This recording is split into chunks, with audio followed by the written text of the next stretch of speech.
Hello friends, welcome to Vaishnavi kitchen vlogs. ನನ್ನ ಇವತ್ತಿನ recipe ice cream ಪಾರ್ಲರ್ನಲ್ಲಿ ತಿನ್ನುವಂತಹ ಬಾದಾಮ್ ಮಿಲ್ಕ್ ಶೇಕ್. ಸೂಪರ್ ಟೇಸ್ಟಿಯಾಗಿ 100 ಅಲ್ಲ 200% ಅದೇ ಟೇಸ್ಟಲ್ಲಿ ಮಾಡೋದನ್ನು ತೋರಿಸ್ತಾ ಇದ್ದೀನಿ ಫ್ರೆಂಡ್ಸ್. ಅದಕ್ಕಿಂತ ಮುಂಚೆ ಯಾರೆಲ್ಲ ನನ್ನ ಚಾನಲ್ಗೆ ಸಬ್ಸ್ಕ್ರೈಬ್ ಮಾಡದೆ ನೋಡ್ತಾ ಇದ್ದೀರೋ ಪ್ಲೀಸ್ ಸಬ್ಸ್ಕ್ರೈಬ್ ಮಾಡ್ಕೊರಿ ಹಾಗೂ ಬೆಲ್ ಐಕನನ್ನು ಪ್ರೆಸ್ ಮಾಡಿ. ನಾನು ಹಾಕೋ ವಿಡಿಯೋಸ್ ನಿಮಗೆ ಮೊದಲು ನೋಟಿಫಿಕೇಷನ್ ಬರುತ್ತೆ. ಇವಾಗ ನೋಡ್ರಿ, ಇಲ್ಲಿ ಒಂದು 8 ರಿಂದ 10 ಬಾದಾಮಿನ ನಾನು ಒಂದು 3 ರಿಂದ 4 ತಾಸು ನೆನೆಸಿ ಇಟ್ಕೊಳ್ತಾ ಇದ್ದೀನಿ ನೀರಲ್ಲಿ. ನೀವು ಹಾಲಲ್ಲಾದರೂ ನೆನೆಸಿಟ್ಕೋಬೇಕು. ಇವಾಗ ನೋಡಿ, ಇಲ್ಲಿ ನಾನು ತಣ್ಣಗಿರೋ ಹಾಲನ್ನು ತೊಗೊಂಡಿದ್ದೀನಿ ಒಂದು ಬೌಲಲ್ಲಿ. ಅದಕ್ಕೆ ಕಸ್ಟರ್ಡ್ ಪೌಡರನ್ನು ಹಾಕ್ತಾ ಇದ್ದೀನಿ. ಕಸ್ಟರ್ಡ್ ಪೌಡರ್ ಎಲ್ಲ ಶಾಪಲ್ಲೂ ಆಲ್ಮೋಸ್ಟ್ ಸಿಕ್ಕೇ ಸಿಗುತ್ತೆ ಫ್ರೆಂಡ್ಸ್. ಒಂದು ವೇಳೆ ಸಿಗಲೇ ಇಲ್ಲ ಅಂತ ಹೇಳಿದರೆ ನೀವು ಏನಂದರೆ ಕಾರ್ನ್ಫ್ಲವರ್ ಹಿಟ್ಟಿರುತ್ತಲ್ಲ ಅದನ್ನು ಕೂಡ ಮಿಕ್ಸ್ ಮಾಡಿ ಹಾಕ್ಕೊಳ್ಬೋದು. ಇದನ್ನು ಈಗ ನೀರಲ್ಲಿ ಚೆನ್ನಾಗಿ ಮಿಕ್ಸ್ ಮಾಡಿ ತೆಗೆದು ಇಟ್ಕೊಳ್ತಾ ಇದ್ದೀನಿ. ಬಾದಾಮಿನ ನಾನು ನೆನೆಸಿಟ್ಕೊಂಡಿದ್ನಲ್ರಿ, ಅದನ್ನು ಸಿಪ್ಪೆನ ತೆಗೆದು ಇಟ್ಕೊಳ್ತಾ ಇದ್ದೀನಿ. ಇವಾಗ ಇದು ಹಾಗೆ ಬೇರೆ ಸಪ್ರೇಟಾಗಿ ನಾನು ಬಾದಾಮಿ ಮತ್ತು ಗೋಡಂಬಿನ ಕ್ರಷ್ ಮಾಡಿ ತೊಗೊಳ್ತಾ ಇದ್ದೀನಿ. ಇದು ಸಪ್ರೇಟಾಗಿ ತೊಗೊಳ್ಬೇಕಾಗುತ್ತೆ ನೋಡಿ. ಇದೇನು ನೆನೆಸೋದೇನು ಬೇಡ, ಹಾಗೆ ಕ್ರಷ್ ಮಾಡ್ಕೊಳ್ಳಿ. ಪಿಸ್ತಾ ಏನಾದರೂ ಇದ್ದರೆ ಅದನ್ನು ಕೂಡ ಹಾಕ್ಕೊಳ್ಬೋದು. ನಾನಿಲ್ಲಿ ಟೂಟಿ ಫ್ರೂಟಿ ಇತ್ತು ಮನೆಯಲ್ಲಿ, ಅದನ್ನು ಕೂಡ ತೊಗೊಳ್ತಾ ಇದ್ದೀನಿ, ಒಂದು ಅರ್ಧ ಕಪ್ನಷ್ಟು. ಇದೆಲ್ಲ ನಾವು ರೆಡಿ ಮಾಡಿ ಇಟ್ಕೊಳ್ಬೇಕಾಗುತ್ತೆ. ನೆಕ್ಸ್ಟು ಮಾಡೋ ಮೆಥಡನ್ನು ತೋರಿಸ್ತಾ ಇದ್ದೀನಿ ನೋಡಿ. ಇಲ್ಲಿ ಟೂಟಿ ಫ್ರೂಟಿ ಮತ್ತು ಕ್ರಷ್ ಮಾಡಿ ಇಟ್ಕೊಂಡಿರೋವಂಥ ಬಾದಾಮಿ ಮತ್ತು ಗೋಡಂಬಿ ಮತ್ತು ಸಿಪ್ಪೆ ತೆಗೆದು ಇಟ್ಕೊಂಡಿರೋವಂಥ ಬಾದಾಮಿ ಮತ್ತು ಹಾಲಲ್ಲಿ ಮಿಕ್ಸ್ ಮಾಡಿರುವಂಥ ಕಸ್ಟರ್ಡ್ ಪೌಡರ್ ಮತ್ತು ಇದಕ್ಕೆ ಇನ್ನೂ 2 ಇಂಗ್ರೀಡಿಯೆಂಟ್ನ ಹಾಕ್ತೀನಿ. ಎಲ್ಲೂ ವಿಡಿಯೋನ ಸ್ಕಿಪ್ ಮಾಡ್ದೇ ನೋಡಿ. ಇವಾಗ ನೋಡಿ, ಇಲ್ಲಿ ನಾನು ಸಿಪ್ಪೆ ತೆಗೆದಿಟ್ಕೊಂಡಿರೋ ಬಾದಾಮಿನ ಸ್ವಲ್ಪ ಹಾಲಲ್ಲಿ ಹಾಕಿ ಮಿಕ್ಸಿ ಮಾಡಿ ಇಟ್ಕೊಂಡಿದ್ದೀನಿ. ಇನ್ನು ಫುಲ್ಲು ಸಣ್ಣಗೇನು ಬೇಡ, ತರಿಯಾಗಿ ನಾವು ರುಬ್ಬಿಟ್ಕೊಂಡ್ರೂ ಸಾಕು. ಇದನ್ನು ನಾನಿಲ್ಲಿ ಸಪ್ರೇಟಾಗಿ ಒಂದು ಬೌಲ್ನಲ್ಲಿ ತೆಗೆದು ಇಟ್ಕೊಳ್ತಾ ಇದ್ದೀನಿ.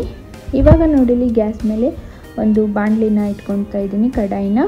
ಇದಕ್ಕೆ ಈಗ ಒಂದು ಅರ್ಧ ಲೀಟ್ರ್ ಅಂದರೆ 500 ml ಆಗುವಷ್ಟು ಹಾಲನ್ನು ತೊಗೊಳ್ತಾ ಇದ್ದೀನಿ. ಹಾಲು ಯಾವುದಾದ್ರೂ ತೊಗೊಳ್ಳಿ, ಅದೇ ಅಂತ ಏನಿಲ್ಲ, ಯಾವ ಹಾಲಾದರೂ ನೀವು ತೊಗೊಳ್ಬೋದು. ಇದನ್ನು ಚೆನ್ನಾಗಿ ಕಾಯಿಸ್ಬೇಕಾಗುತ್ತೆ ಫ್ರೆಂಡ್ಸ್. ಒಂದು ಸ್ವಲ್ಪನೂ ನೋಡಿ ಕೆನೆನ ಬಿಡದೆ ಇರೋ ಥರ ಚೆನ್ನಾಗಿ ಒಂದು ಸ್ಪೂನಿಂದ ಕೈಯಾಡಿಸ್ತಾನೆ ಇರಬೇಕು. ಚೆನ್ನಾಗಿ ಮಿಕ್ಸ್ ಮಾಡಬೇಕು. ಹಾಲು ಎಷ್ಟು ಕುದಿಯುತ್ತೋ ಅಷ್ಟು ಟೇಸ್ಟಿಯಾಗಿ ಬರುತ್ತೆ ಇದು ನೋಡಿ. ಫುಲ್ಲು ಉಕ್ಕು ಬಂದಮೇಲೆ ಇದನ್ನು ಸಣ್ಣ ಮಾಡಿ ಚೆನ್ನಾಗಿ ಕುದಿಬೇಕು. ಒಂದು 5 ರಿಂದ 10 ನಿಮಿಷ ಇದನ್ನು ಉಕ್ಕು ಬಂದಮೇಲೆ ಕುದಿಬೇಕಾಗುತ್ತೆ ನೋಡಿ. ಇಲ್ಲಿ ಎಷ್ಟು ಚೆನ್ನಾಗಿ ಕುದ್ದಿದೆ ಅಂತ ಹೇಳಿ ಕೈಯಾಡಿಸ್ತಾನೆ ಇರಿ. ಇವಾಗ ನೋಡ್ರಿ, ಇಲ್ಲಿ ಒಂದು 5 ಟೇಬಲ್ ಸ್ಪೂನಷ್ಟು ನಾನು ಸಕ್ಕರೆನ ತೊಗೊಂಡಿದ್ದೀನಿ. ಆವಾಗಲೇ ಹೇಳಿದ್ನಲ್ಲ ಫ್ರೆಂಡ್ಸ್, ಇದು ಕೂಡ ಒಂದು ಆವಾಗಲೇ ನಾನು ತೋರಿಸಿದ್ಲಿಲ್ಲ. ಈ ಸಕ್ಕರೆನ ನಾವು ಹಾಕ್ಕೊಳ್ಬೇಕಾಗುತ್ತೆ. ಸ್ವಲ್ಪ ಕಡಿಮೆನೇ ಹಾಕ್ಕೊಳ್ಳಿ, ಬೇಕಿದ್ದರೆ ಆಮೇಲೆ ನೋಡಿ ನಾವು ಹಾಕ್ಕೊಳ್ಳಿಕ್ಕಾಗುತ್ತೆ. ಇಲ್ಲ ಅಂತ ಹೇಳಿದರೆ ಜಾಸ್ತಿ ಸ್ವೀಟ್ ಆದರೆ ಅಷ್ಟೊಂದು ಚೆನ್ನಾಗಾಗೋದಿಲ್ಲ. ಹಾಗಾಗಿ ನಾನಿಲ್ಲಿ 5 ಟೇಬಲ್ ಸ್ಪೂನನ್ನು ತೊಗೊಂಡಿದ್ದೀನಿ. ಆಮೇಲೆ ನಾವು ಮಿಕ್ಸಿ ಮಾಡಿ ಇಟ್ಕೊಂಡಿದ್ವಲ್ರಿ ಬಾದಾಮಿನ, ಅದನ್ನು ಕೂಡ ಇವಾಗ ಮಿಕ್ಸ್ ಮಾಡ್ತಾ ಇದ್ದೀನಿ. ಇವಾಗ ಒಂದೊಂದಾಗಿ ಮಿಕ್ಸ್ ಮಾಡ್ಕೊಳ್ಬೇಕಾಗುತ್ತೆ. ಇದನ್ನು ಕೂಡ ಮಿಕ್ಸ್ ಮಾಡಿದ ಮೇಲೆ ಚೆನ್ನಾಗಿ ಕೈಯಾಡಿಸಿ, ಕೈ ಬಿಡದೆ ಇರೋ ಥರ ಕೈಯಾಡಿಸ್ಬೇಕು. ಯಾಕಂದರೆ ನಾವು ಎಲ್ಲ ಇಂಗ್ರೀಡಿಯೆಂಟ್ ಹಾಕೋದ್ರಿಂದ ಗಟ್ಟಿಯಾಗೋ ಚಾನ್ಸಸ್ ಇರುತ್ತೆ, ಅದಕ್ಕೋಸ್ಕರ ಗಂಟಾಗೋ ಚಾನ್ಸಸ್ ಇರುತ್ತೆ. ಅದಕ್ಕೋಸ್ಕರ ನಾವು ಕೈಯಾಡಿಸ್ತಾನೆ ಇರಬೇಕು. ಇವಾಗ ಕಸ್ಟರ್ಡ್ ಪೌಡರನ್ನು ಹಾಲಲ್ಲಿ ನೆನೆಸಿಟ್ಟಿದ್ವಲ್ರಿ, ಅದನ್ನು ಕೂಡ ನಾನಿಲ್ಲಿ ಹಾಕಿ ಮಿಕ್ಸ್ ಮಾಡ್ತಾಯಿದ್ದೀನಿ. ಇದನ್ನು ಹಾಕುವಾಗಂತೂ ಸ್ವಲ್ಪನೂ ಕೈ ಬಿಡದೆ ಇರೋ ಥರ ನಾವು ಕೈಯಾಡಿಸ್ಬೇಕು, ಇಲ್ಲಾಂದರೆ ಫುಲ್ ಗಂಟಾಗಿಬಿಡುತ್ತೆ. ಅದಕ್ಕೋಸ್ಕರ ನೋಡಿಲಿ ಚೆನ್ನಾಗಿ ಮಿಕ್ಸ್ ಮಾಡಬೇಕಾಗುತ್ತೆ. ಇದೆಲ್ಲ ಮಿಕ್ಸ್ ಮಾಡಿ ಆದಮೇಲೆ ಚೆನ್ನಾಗಿ ಒಂದು ಕುದಿಲಿ. ಇವಾಗ ನಾವು ಇಲ್ಲಿ ಕ್ರಷ್ ಮಾಡಿಟ್ಕೊಂಡಿರುವಂತಹ ಬಾದಾಮಿ ಮತ್ತು ಗೋಡಂಬಿನೂ ಕೂಡ ಹಾಕ್ಕೊಳ್ತಾ ಇದ್ದೀನಿ. ನೆಕ್ಸ್ಟು ಟೂಟಿ ಫ್ರೂಟಿನೂ ಹಾಕ್ಕೊಳ್ತಾ ಇದ್ದೀನಿ. ಇದು ಕೂಡ ಒಂದು ಕುದಿಬೇಕು. ಎಷ್ಟು ಕುದ್ರೆ ತುಂಬ ಚೆನ್ನಾಗಿ ಟೇಸ್ಟ್ ಬರುತ್ತೆ.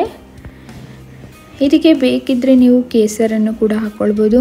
ಇಲ್ಲ ಅಂತ ಹೇಳಿದರೆ ಸ್ವಲ್ಪ ಹಾಲಲ್ಲಿ ಮಿಕ್ಸ್ ಮಾಡಿ ಸ್ವಲ್ಪ ಕಲರನ್ನು ಹಾಕ್ಕೊಳ್ಬೋದು. ಟೋಟಲಿ ಆಪ್ಷನಲ್ಲು ಇದ್ದರೆ ಹಾಕ್ಕೊಳ್ಳಿ, ಇಲ್ಲಾಂದರೆ ಬೇಡ.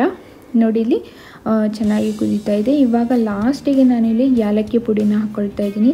ಯಾವುದೇ ಸ್ವೀಟ್ ಆಗಿರ್ಬೋದು, ಏಲಕ್ಕಿ ಪುಡಿ ಇಲ್ಲಾಂದರೆ ಆ ಸ್ವೀಟು ಕಂಪ್ಲೀಟ್ ಆಗೋಕ್ಕೆ ಚಾನ್ಸೇ ಇಲ್ಲ.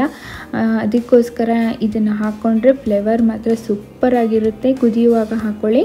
ಇದು ಕೂಡ ನಾನು 2ನೇ ಇಂಗ್ರೀಡಿಯೆಂಟು ಆವಾಗಲೇ ಹೇಳಿದ್ನಲ್ಲ ಫ್ರೆಂಡ್ಸ್.